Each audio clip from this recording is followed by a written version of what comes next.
ஆன்மீக அன்பர்களுக்கு என் அன்பான வணக்கங்கள். நம்ம இன்னைக்கு ஸ்ரீராமர் அவர்களை பற்றியும் கிருஷ்ண பரமாத்மா அவர்களை பற்றியும் தான் பார்க்க போகிறோங்க. ஸ்ரீராமரும் கிருஷ்ண பரமாத்மாவும் வேறு வேறு அல்ல. இருவரும் விஷ்ணுவின் அவதாரங்கள். ஒரு சமயம் நாரதரும் பிரம்மதேவரும் உரையாடி கொண்டிருந்தனர். அதாவது நாரதரும் பிரம்மதேவரும் பேசிட்டு இருந்தாங்களாம். அப்போது நாரதர் சொன்னாரா, இந்த கலி யுகத்தில் வேதங்கள் எல்லாம் மறைஞ்சு போச்சுன்னா இந்த கலியின் தாக்கத்திலிருந்து நம்மை விடுவிப்பது யார் என்று நாரதர் யார்கிட்ட கேட்டாரா? பிரம்மனிடம் கேட்டாரா? பிரம்மதேவரிடம் கேட்டாரா? அதற்கு பிரம்மதேவர் என்ன சொன்னாரா? அந்த நாராயணனுடைய மந்திரத்தை நம்ம சொல்லி வரும்போது நம்மளை அந்த களியின் தாக்கத்திலிருந்து அந்த மந்திரம் காப்பாற்றி விடும் என்று சொன்னாரா. அதற்கு உடனே நாரதர் என்ன சொன்னாரா, அந்த நாமம் என்ன நாமம் என்று சொல்கிறீங்களா அப்படின்னு கேட்கும்போது பிரம்மதேவர் அந்த நாமத்தை சொன்னாரா, ஹரே ராம ராம ராம ஹரே ஹரே, ஹரே கிருஷ்ண கிருஷ்ண கிருஷ்ண ஹரே ஹரே என்று இந்த நாமத்தை சொன்னாராம். இந்த நாமத்துக்கு அவ்வளோ பவர் இருக்குங்க. இந்த கலியுகத்தில் ஏற்படும் தாக்கத்திலிருந்து நம்மளை காப்பாற்ற வேணும்னா நம்ம இந்த நாமத்தை சொல்ல வேண்டும். இந்த நாமத்தை அட்லீஸ்ட் நம்ம ஒரு நாளைக்கு 108 முறை சொல்ல வேண்டும். இல்லை முடியலன்னா 21 முறை, அதுவும் முடியலன்னா ஒரு 11 முறையாவது நம்ம டெய்லி சொல்லிட்டு வரணும். அவ்வாறு சொல்லிட்டு வரும்போது இந்த கலியுகத்தில் என்னென்ன விளைவுகள் ஏற்படுமோ அந்த விளைவிலிருந்து நம்மளை இவங்க காப்பாற்றுவாங்க. அதாவது விஷ்ணுவின் நாமங்கள் நம்மளை காப்பாற்றி விடும். இந்த 16 வார்த்தைகள் கொண்ட மந்திரமானது கலியின் தாக்கத்திலிருந்து ஒருவரை மீட்கும் என்று அனைத்து வேதங்களிலும் சொல்லப்பட்டுள்ளது.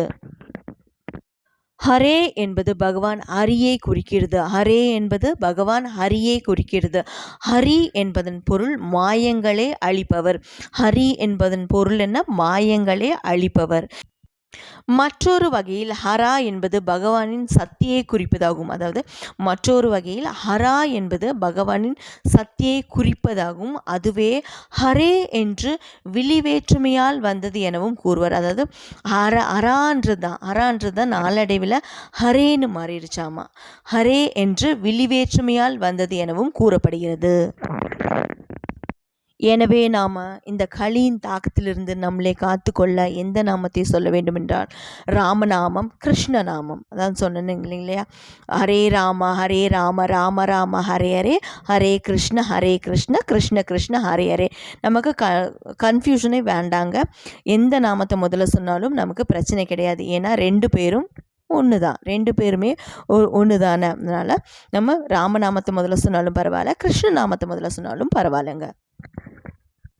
இந்த மந்திரத்தை சொல்லி வாழ்வில் எல்லா வளங்களையும் பெற்று வாழ அந்த இறைவனை வேண்டுகிறேன். வாழ்க வளமுடன்.